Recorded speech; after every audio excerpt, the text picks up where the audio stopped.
Olá, gente, tudo bem com vocês? Eu espero que sim. Estou vindo aqui mais uma vez no canal Mente Aberta para elucidar mais uma questão a nível de concurso público na dimensão da psicologia. É mais uma questão proposta aí pela Prefeitura de Petrolina do ano de 2019. Uma questão promovida também pela banca IAU-PE, assim como a questão que eu elucidei anteriormente. Esta questão é sobre o uso abusivo do álcool.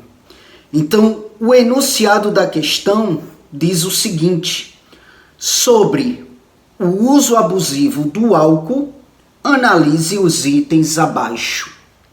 Essa questão ela vai estar no seu formato escrito, tanto na descrição quanto no comentário em destaque, caso você tenha o interesse em acompanhar em forma de leitura, tá bom? Pois bem, o que é que o item primeiro vai dizer? Inexistência de sintomas específicos para a abstinência.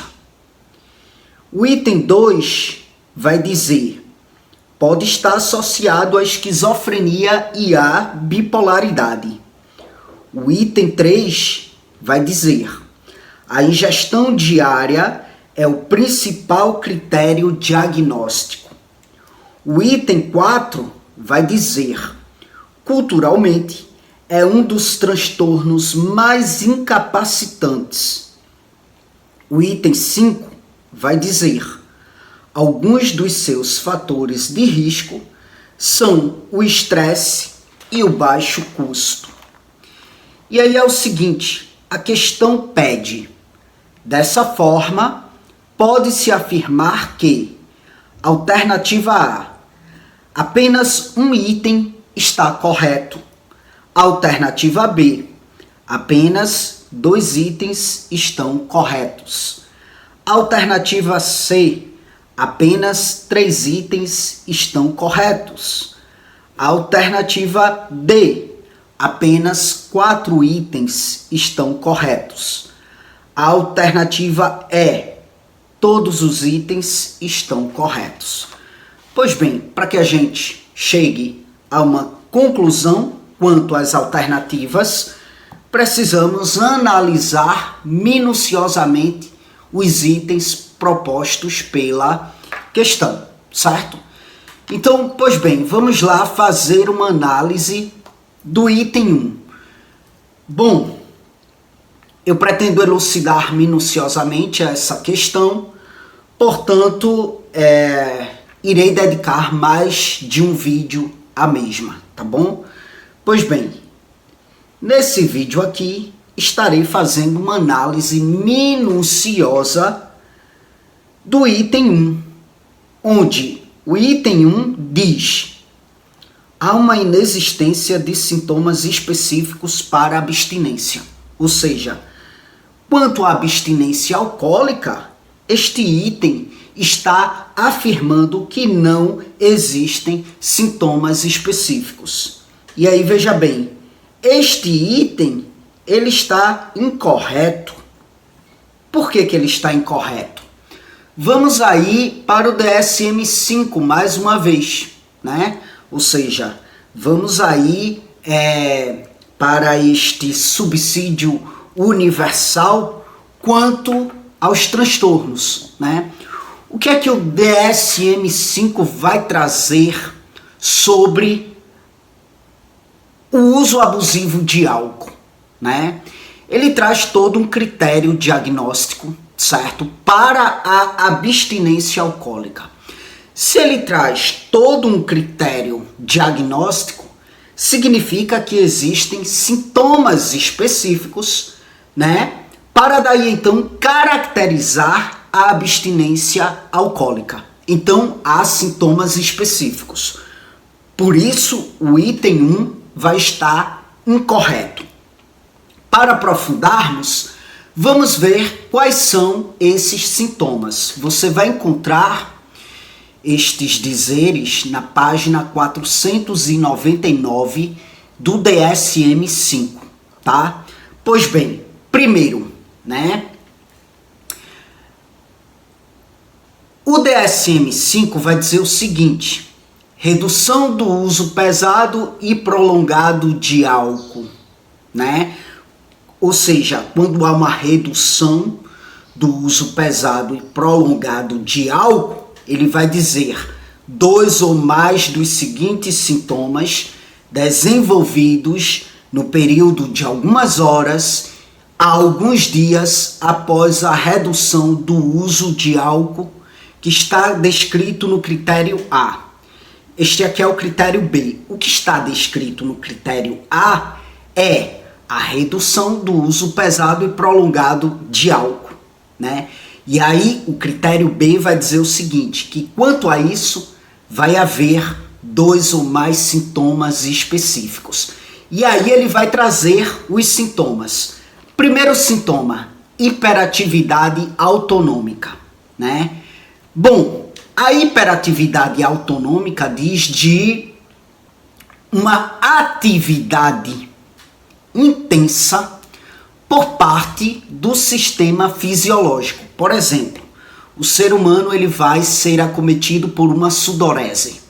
O ser humano vai ter aí a sua frequência cardíaca aumentada. E aí o batimento cardíaco, a frequência cardíaca maior que 100 batimentos por minuto já vai caracterizar uma hiperatividade autonômica, que é um sintoma característico da abstinência alcoólica, certo?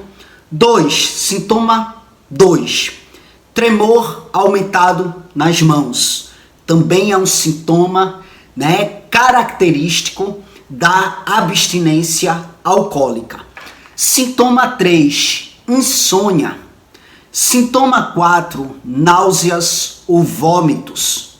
Sintoma 5, alucinações ou ilusões visuais, táteis ou auditivas que são transitórias, né? Não é algo que é permanente, é algo que vai acometer o sujeito diante da crise, diante de uma abstinência alcoólica, né? Sintoma 6, agitação psicomotora, que é caracterizada por um estado de excitação mental. E aí a mente hiperexcitada vai aí favorecer uma atividade motora aumentada. Então, esses episódios de agitação são muito erráticos, são muito equivocados, são aí fora do controle do ser humano, a ponto de muitas vezes ser procedidos, né, de um comportamento violento, né? Pois bem, convulsão.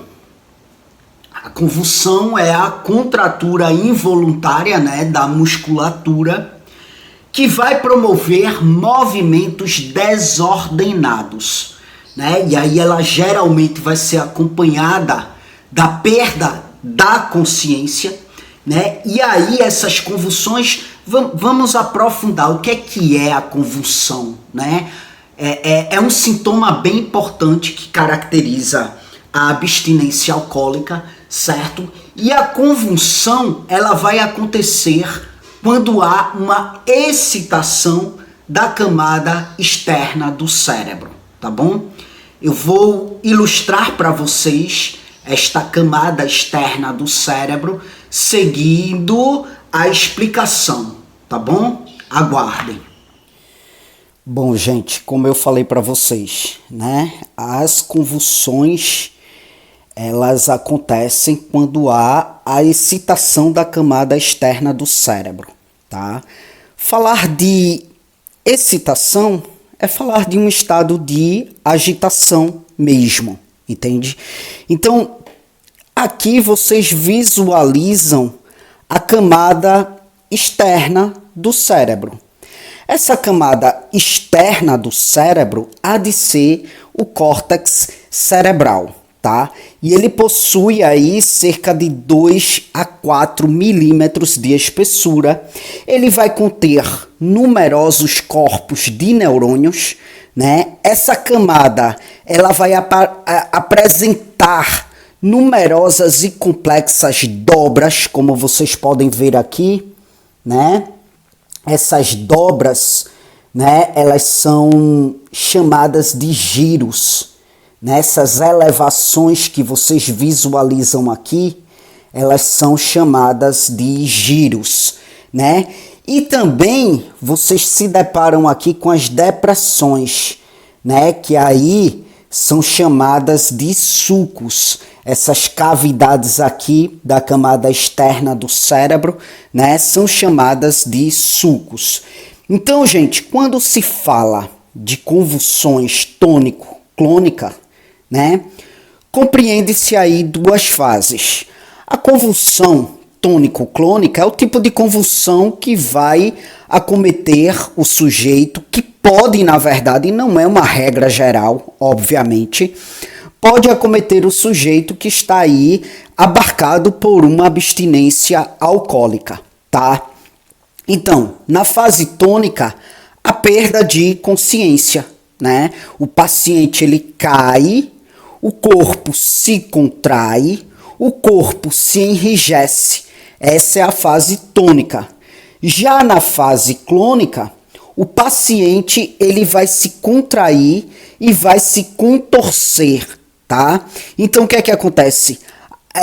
As extremidades do corpo se contrai, se contorce, tá? Ele tá aí abarcado pela perda da consciência, né? Que após a crise é recobrada gradativamente, tá? Então veja bem, quando se fala de uma fase tônica, fala-se de uma situação que é persistente, ou seja, o paciente cai, né? O corpo se contrai, se enrijece, ele perde a consciência e essa fase se mantém. Ao se manter, passa para a fase clônica, que vai ser o conjunto de contrações e relaxamentos musculares rápidos e involuntários. Então vejam aqui, né, essa ilustração para que vocês possam ter uma visão clarificada do que eu estou dizendo. Então veja, o paciente ele caiu na fase tônica, certo? Perdeu a consciência, tá? O corpo se contrai e enrijece, tá certo? Na medida que se mantém este quadro, a convulsão ela vai para a fase clônica. O paciente contrai e contorce as extremidades do corpo, né? Abarcado pela perda da consciência, certo?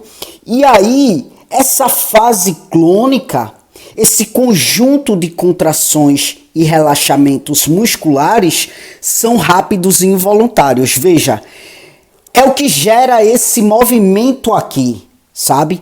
A contração, o relaxamento, a contração e o relaxamento, a contração e o relaxamento, e isso é muito rápido, é involuntário e é o que gera esse estado aí, esse movimento aí, relaxa, contrai, relaxa, contrai, relaxa, contrai e gera esse movimento aí que acomete este sujeito, entende?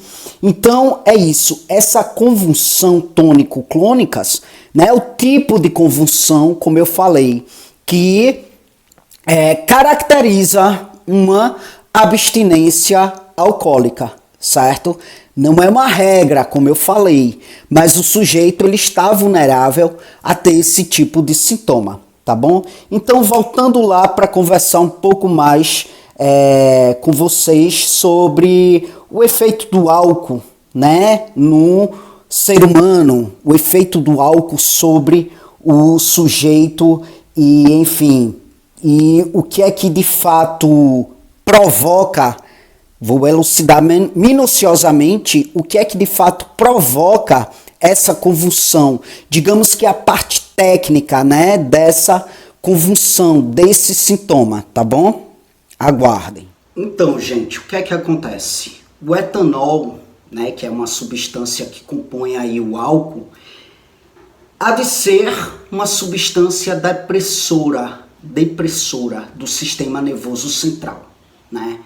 Ou seja, o etanol afeta neurotransmissores no cérebro, certo? Que são bem importantes. Os neurotransmissores são aí substâncias químicas que vai intermediar o contato entre um neurônio e outro, tá? Vocês viram lá a ilustração, né, da camada externa do cérebro. Aquela camada externa, ela é composta aquelas elevações chamadas de giros. São ali conexões entre neurônios, sabe?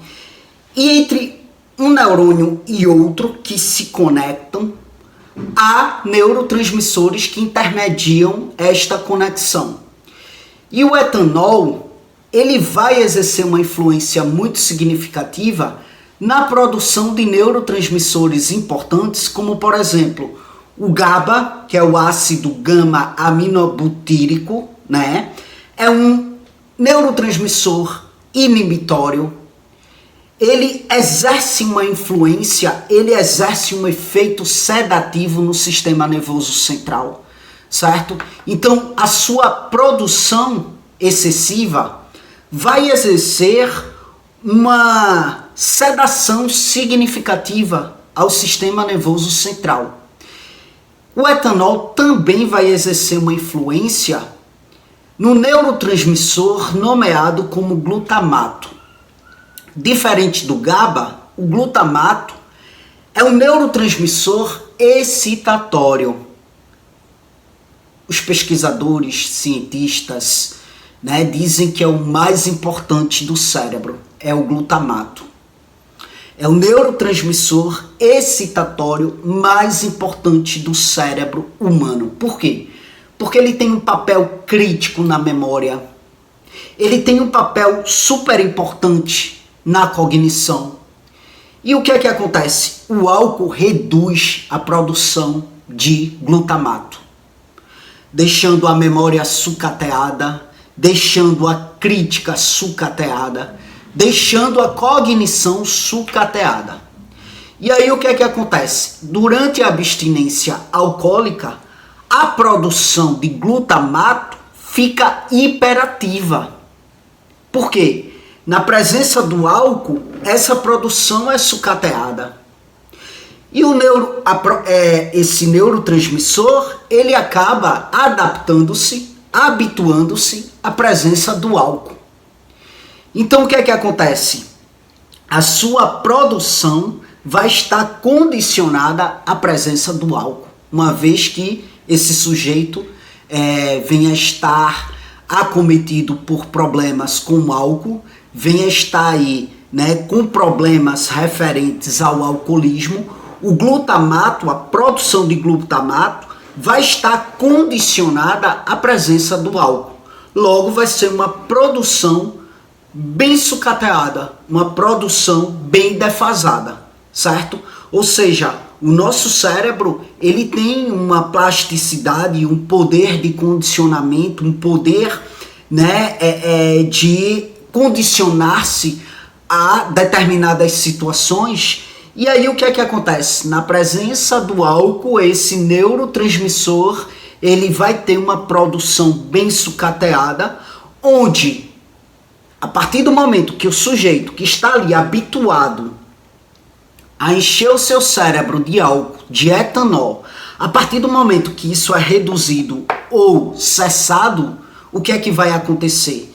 Isso vai exercer uma produção hiperativa do glutamato, que é um neurotransmissor excitatório. Então, o cérebro, aquela camada externa ali, vai ficar superativa. Diante desta hiperatividade fora do comum, né, vai haver o desencadeamento de crises convulsivas, né? Por quê? Porque o cérebro vinha funcionando em um determinado padrão, habituado a funcionar naquele determinado padrão. A partir do momento que há um desordenamento deste padrão, o cérebro ele vai entrar em curto-circuito, né? Ele vai entrar em uma hiperexcitação, o qual ele não está habituado, e aí vai gerar a crise convulsiva, beleza? É isso, gente. Eis aí mais uma elucidação. A gente continua aqui. Eu elucidei minuciosamente apenas o item 1 da questão, e aí terão outros vídeos dedicados a esta questão, tá bom? É isto. Aqui no comentário em destaque você vai aí se deparar com informações adicionais, tá bom? Então dá uma olhadinha aí no comentário em destaque. E até as próximas gravações.